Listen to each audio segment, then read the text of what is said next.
بسم اللہ الرحمن الرحیم نحمده ونصلی ونسلم علی رسوله الکریم۔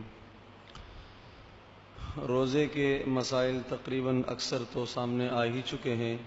چند باتیں رہ گئی تھیں جن کا تذکرہ ضروری ہے۔ ایک یہ کہ عام طور پر یہ لوگ سوال پوچھتے ہیں کہ انجیکشن لگانے سے روزہ ٹوٹتا ہے یا نہیں، یا اسی طرح سے خون نکالنے سے روزہ ٹوٹے گا یا نہیں۔ تو اس کے متعلق ایک ضابطہ اور اصول ذہن نشین فرما لیجئے کہ اگر کوئی چیز دماغ تک پہنچ جاتی ہے یا اسی طرح سے انسان کے معدے تک کوئی چیز پہنچ جاتی ہے، اور وہ جو مشہور راستے دماغ تک اور معدے تک پہنچانے کے ہیں،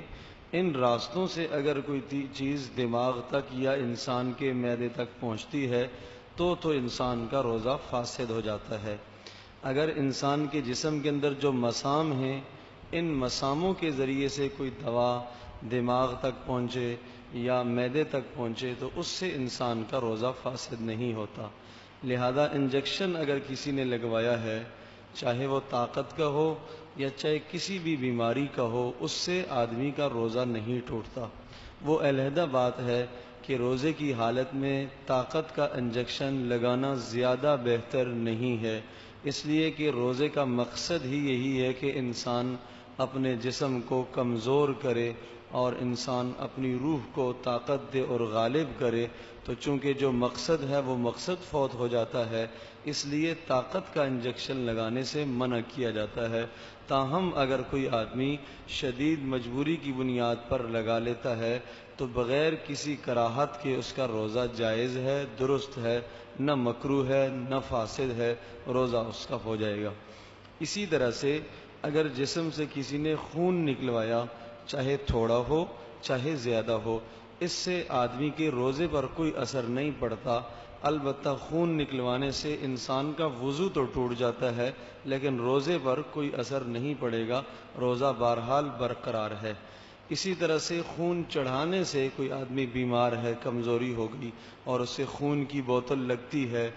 یا گلوکوز یا اس قسم کی کوئی چیز لگتی ہے، تو ایسی چیزوں کے لگانے سے بھی روزے کی صحت پر کوئی اثر نہیں پڑتا، روزہ بہرحال آدمی کا برقرار ہے، اس سے روزہ فاسد نہیں ہوتا۔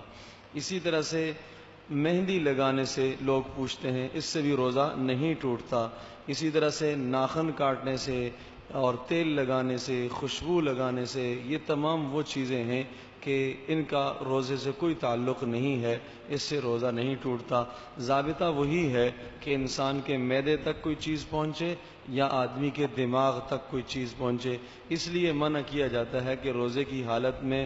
آپ کان میں دوا نہ ڈالیں، کان میں دوا ڈالنے سے روزہ ٹوٹ جاتا ہے، ناک میں دوا نہ ڈالیں، اس سے بھی روزہ ٹوٹ جاتا ہے، اور اسی طرح سے معدے تک آپ کوئی چیز نہ پہنچائیں، اس سے انسان کا روزہ فاسد ہو جاتا ہے۔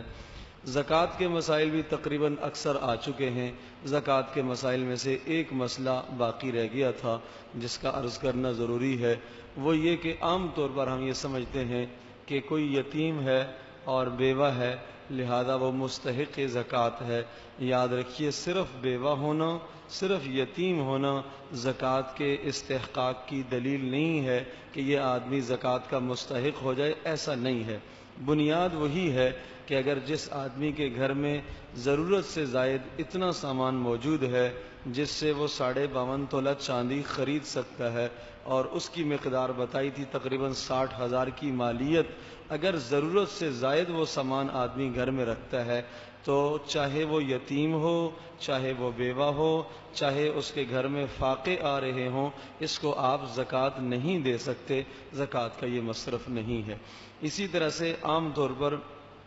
بھیک مانگنے والے بھی ہوتے ہیں، اور وہ رمضان میں چونکہ بہت اس طرح سے جگہ جگہ مسجدوں میں باہر کھڑے ہیں، کوئی کہاں کھڑے ہیں، اس قسم کے سوال کر رہے ہیں، تو یاد رکھیے مسجد کے اندر سوال کرنا نہ تو سوال کرنا جائز ہے اور نہ مسجد کے اندر سوال کرنے والے کو دینا جائز ہے۔ اگر کوئی آدمی مسجد میں کھڑے ہو کے بھیک مانگ رہا ہے تو اس کا سوال کرنا یہ بھی ناجائز ہے، اور جو آدمی اسے دے رہا ہے اس کا دینا بھی ناجائز ہے۔ نبی پاک صلی اللہ علیہ وسلم نے اس چیز سے منع فرمایا کہ مسجد کے اندر کوئی آدمی اپنی ذات کے لیے اپیل نہ کرے، اپنی ذات کے لیے کوئی کسی سے درخواست نہ کرے۔ مسجد اللہ کا گھر ہے، یہاں جو بھی آ رہا ہے وہ اللہ پاک سے اپنا تعلق قائم کرے، اللہ پاک سے اسے مانگنا چاہیے۔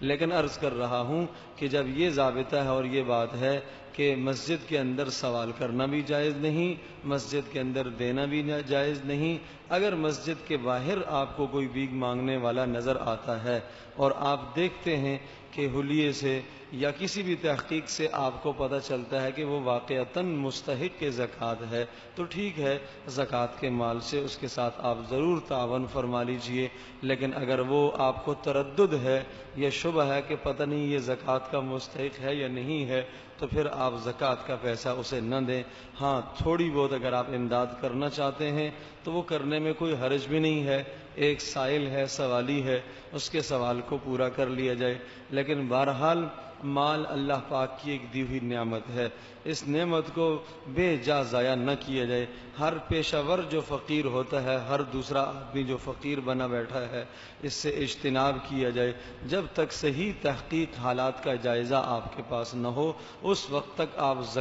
زکوٰۃ کا مال نہ دیں۔ عرض کر رہا ہوں، نفلی مال اگر دے دیں گے تو کوئی حرج نہیں ہے، اگر مستحق نہ بھی ہوا جب بھی نفلی مال دینے میں اجر ہی ہے، لیکن زکوٰۃ کے مال میں بہرحال احتیاط ضروری ہے۔ اسی طرح سے زکوٰۃ کا مال اگر مدارس میں آپ دینا چاہتے ہیں، لیکن مدارس سے وہ مدارس ہیں کہ جو بچوں کی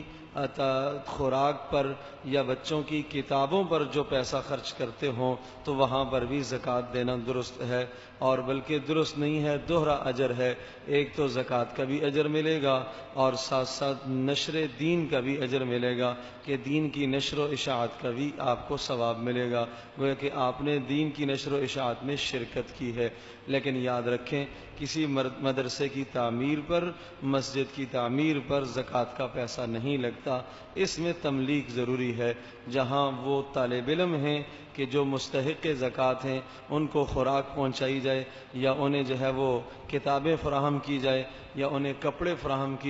کیے جائیں، تو وہاں تو آپ زکوٰۃ دے سکتے ہیں۔ لیکن جہاں آپ کو یہ خیال ہے کہ شاید یہ تعمیرات پر لگ رہا ہو یا کسی اور پر، تو وہاں دینے سے اجتناب کیا جائے۔ اللہ تبارک و تعالی ہم سب کے لیے عمل کرنا آسان فرمائے۔